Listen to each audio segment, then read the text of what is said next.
Hello everyone, we're going to be walking through syncing data with Mailchimp. To start, navigate to your Contacts or Leads table and select Sync with Mailchimp from the gear icon in the upper right-hand corner. First, we're going to export our data to Mailchimp. Let's start by creating a new tag that we want to assign to our data.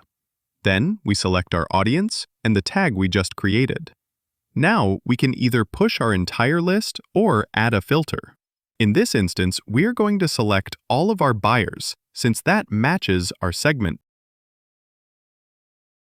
As you can see here, all of our buyers are now in Mailchimp with the buyers tag we created. Next, let's import a list from Mailchimp. Select Sync with Mailchimp from the gear icon in the upper right-hand corner. Click Import from Mailchimp. Choose the audience you want to import. You can then select the entire audience or a specified tag or segment. If you'd like, assign all of the imported items a type. Click Import Contacts.